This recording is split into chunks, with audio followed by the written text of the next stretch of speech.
this video, I made the video on the hot wiring the winch before this, so you might hear some things in the other video that I'll say here that it don't make any sense. But watch the other video, because I'll take that little kit to show you how to hot wire a winch. But my problem is, I need your help with, is I got to buy new tires for the Jeep.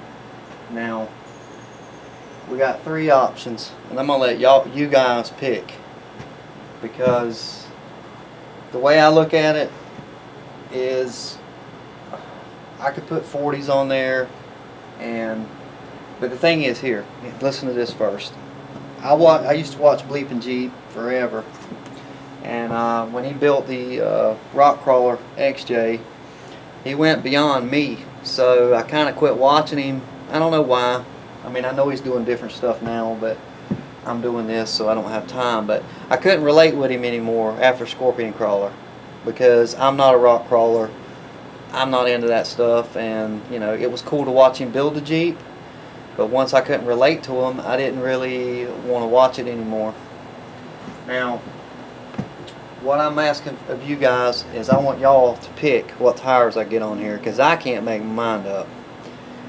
Now, most of you know we got 4340 steel axles in the front, lifetime warranty axles.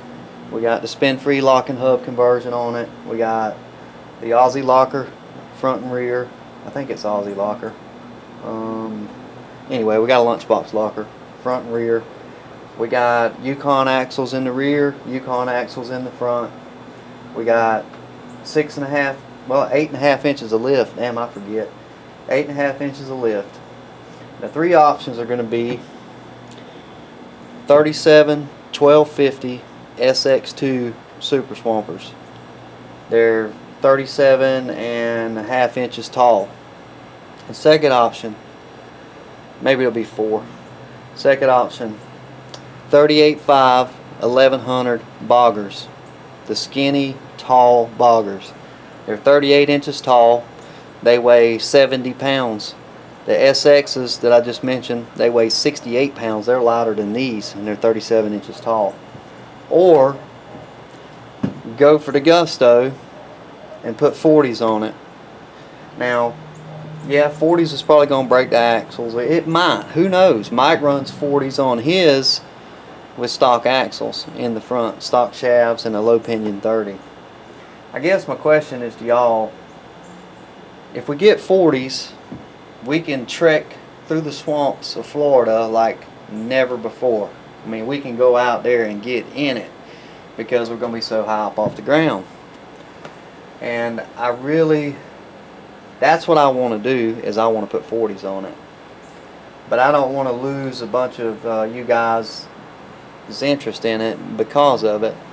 I mean, I could put 40s on there and I can make it work. If it starts breaking axles and all that, we do something different. But we're going to have to, if we did 40s, we'll have to probably lift it a little bit more in the rear, maybe, and do some different things with drive shaft angles in the rear. And we got to put we'll probably put an anti-rat bar on the back anyway. But this is what kind of clearance we're working with now. We got plenty in the front. 40s to go in the front right now. Sounds like I got my mind made up, but it does matter to me what y'all think. That's what we got in the front now for clearance. In the rear, we got, sorry, just kicked the tripod. The rear we got, you know, that much. These are 36s, but they're really only 35 inches tall. So we're going to be going up, if we was to go to 40s, 3 inches closer to here. So we'd be about right there. So we may have to move the rear end back a little bit or something to get that to work. And the 40s, the TSL 40s weigh 98 pounds a piece. These weigh 70, so we'd be going up 20 pounds a piece per tire. And I think I can make it work with the Cherokee drivetrain, and that's really what I want to do. But it doesn't, like I said, it matters to me what you guys think. I don't want to, you know, I don't want to lose half of y'all's interest in the Jeep because of it. I mean, I want to go out there and show them what an XJ could do with XJ drivetrain without putting 44s and Dana 44s under it and Dana 60s and 1 tons. I think it will work with 40s. I'm not really worried about it. What I'm worried about it is losing you guys' interest, because y'all help me keep this thing going. You know, if it wasn't for you guys' support and watching my videos and getting interested in it, because you guys, you know how it is. You meet somebody that wants to talk about Jeeps. David come from Pensacola, Florida here the other day. New friend of mine I met on YouTube, and he come down from Pensacola, and we hung out all day talking Jeeps. And you know how fun that is when you get around people that like Jeeps. But if you get around people that don't like Jeeps and they don't want to talk about it, you just want to go, you know, like, oh well, whatever. But what I'm saying is, I don't want to lose y'all's interest in my Jeep and lose my fellowship with you guys and talking with you guys and all that stuff over tires. Not to say that I wouldn't still pick the 40s, but because I think I can make it work. I used to run, when I was mud racing, I used to race against a Ford. The guy here in Florida, there's a strip club called Cafe Erotica. They're all over Florida. And the guy had a mud truck, a drag truck, and it was a 700-inch Ford motor in it, and bad mofo. He was NMRO world champion for many years with that thing. And he ran a high pinion Dana 30 in the front of it because it was so lightweight. And he made it work. So I know they're strong. They're stronger than people think they are. We have a truss to go under there I haven't done. We could put the axle tube. That's the only thing Mike's damaged on his with the 40s is he bent the axle tube on the long side. But he drives like a madman. That's why we call him Mad Mike. But I think I'm going to do a little poll here on YouTube and see what you guys think. I did check on the Stinger header. It is shipped. It's supposed to be here tomorrow. So maybe this weekend we can get on that. But I'm thinking if we do the 40s, I'm going to get a set of Rusty's 8.5-inch rear coils. I mean rear springs, leaf springs, which these are wanting to lay down on me a little bit anyway. And with these shaft roller locators, that's going to bring us up to 10 inches. We could put some adjustable 2 inches in the front, and we have 10 inches lift. But if we could get them under here the way it is, that's what we're going to do. If we move the rear end back and all that kind of stuff. But that's what I want to do, is I want to put 40s on it and just push the envelope to the max with the XJ, just to show it could be done. But if I'm going to lose half of y'all for doing it, you know, that doesn't interest me either, because I like having you guys to hang out with and bull skate with. I don't really care about the videos that get 90,000 views and all that crap. It's about 300 or 400 of you guys that follow my Jeep and, you know, are on the Facebook group, and we all, you know, we've all become friends. And if y'all want to see it done, 40s on my XJ with the stock setup, we got hydraulic steering to steer them. We got plenty of steer power. We got lifetime warranty on the axles, lifetime warranty on the hubs, lifetime warranty on the rear axles. The only thing, the weak spot's going to be that center pin in the locker ripping right out of the carrier. But I will worry about all of that. I will worry about any braking issues and all that, and we can push it.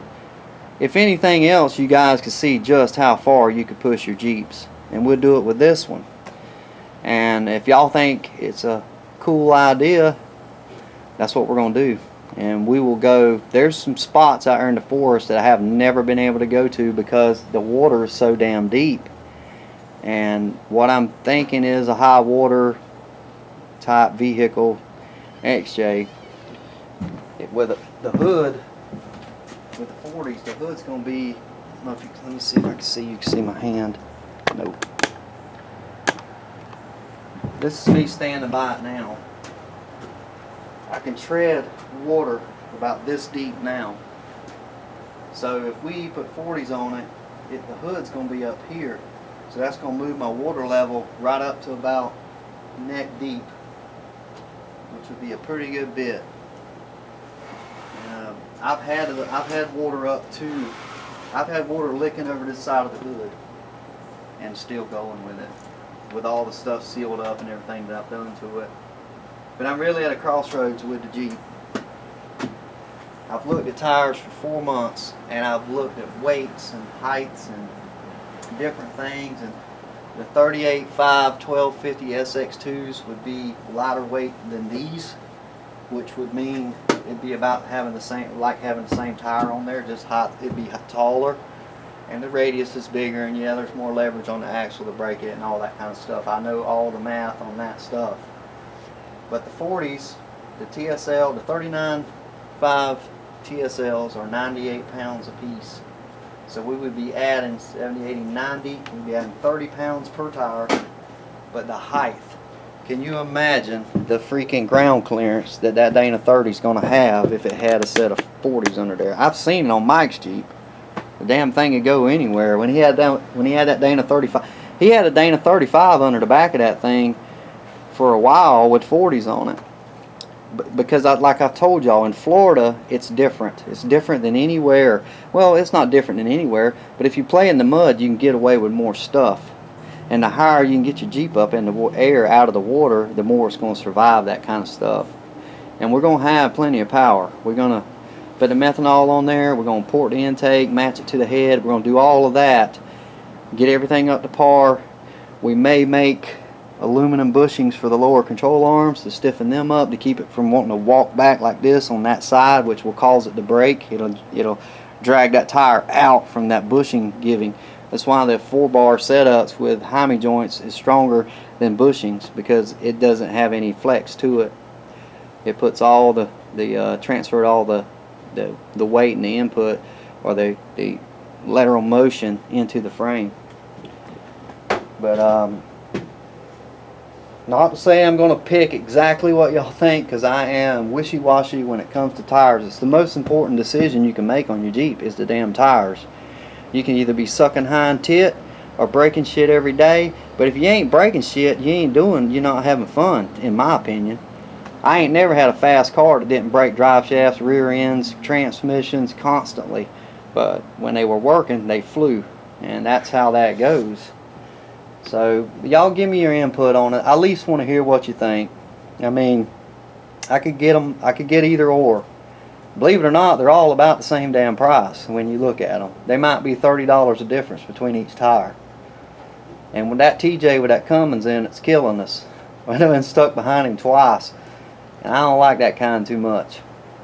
And like I said, if it breaks axles and it does all that stuff, we'll deal with it. It's just more, it's more stuff to put on the channel. I mean, I've had this Jeep for 2 years, and I keep up on it so good. 2.5 years. I keep up on it so good. Y'all see how I drive it in the woods. It doesn't break. I've never broke anything on the damn thing. As far as an axle, a drive shaft, a U-joint, none of that stuff I've never broke, because most of the time when people shit breaks, it's because it was failing in the first place when it broke. We got the front diff set at 5 thousandths of backlash. The damn ring gear's cutting so deep into it you couldn't even drive it on the highway like that, but you can set it up that way in trails, and that's set up real strong. So I think it'll work, but I would like y'all's input, because I'm tired of trying to figure it out by myself. And the old lady's tired of hearing about tires. She just wants me to order some, but I can't figure out what the hell I want to get. I could put 37 1250s on there and leave it alone and just drive it, and it would be fine. I could put the 38.5 1100s on there and just drive it and leave it alone. Wouldn't be able to do nothing to it. But if we put 40s on there, we're going to have to lift it up a little bit more, and I think it will work. And we can go out there with the big Cummins TJ and not get stuck behind him, and we can go in Impassable Bay in the forest. Wait till y'all see that shit. I've been in there one time before when I had a Chevrolet truck on 40-inch gumbo mudders. This is in the early 90s, and it was really, really bad in there. It's a swamp. It's the biggest swamp out there. And you can't go in it with this right now the way it is, because it'd be water be up here. Anyway, y'all check out the next video. It was a review on something that they sent me, and I'll show you how to bypass your winch solenoids to get your winch to work if you ever get in a tight, and I have been there and done it. Anyway, I shipped out the throttle bodies today. Sent the guys their tracking numbers. We're going to do that again sometime. I think the next thing I'll give away is a hacking tap that I got in there that I never did use because I didn't need it. I thought I would, but I didn't. I didn't have any kind of vibrations or anything, so I didn't never put it on there. But if you want to see an XJ push to its limits with stock drivetrain, stock engine, stock everything except upgrades like upgraded axle shafts, upgraded diffs, upgrade all that stuff, you want to see how far you can push your drivetrain without it breaking, or see what's going to fail, you know, tell me. 40s. If you want to see it stay the same, and you know, put the 37s on there, which won't be much different than these, then let me know that too. And the 38.5s is just a crapshoot, something I threw in there. There's two 40-inch tires. The SX2, the 40-inch SX2 Super Swampers are 40 inches tall, literally 40 inches tall, 40.30 tall. They weigh 112 pounds apiece, which is pushing the envelope more than the other ones. But they have side biters on them. We're not going to go boggers because it'd break with boggers. I know it would. I don't even want to go there. The damn knobbies are too far apart on those. These, and you can slow turn these. Like, you ain't got to raise hell with these to get them to clean out. Now, anyway, the SX2s are 40 inches tall, 40.30 tall. The 39.5 TSLs are 39.20 tall. The 38.5 1100 boggers are 38 inches tall, and the 37s are, you know, 37.40 tall, which ain't much taller than these. That wouldn't be much of a difference. And they start out at the smallest tire is 68 pounds. They go up to 114 for the SX240, and the TSL is 98 pounds. Can you tell that I have been researching? I do everything that I do for my Jeep this way. I research the shit out of everything. And if you do that, when you get stuff, it'll be right. And I'm bad about it. I've been beating myself up with these damn tires for 4 months. 3 or 4 months. But y'all let me know what you think. We're going to get on the intake and stuff here pretty soon, maybe this weekend, and get the Jeep back going again. And I need your help because I can't figure it out. I don't want to lose you guys with nonsense, but I do want to go further in the swamps than we ever been before with my XJ without doing one-ton swaps or big motors or any of that shit, and just putting upgraded parts on it and see what it'll do. But y'all let me know and have a good one, and I'll talk at you later, guys. Alright, bye.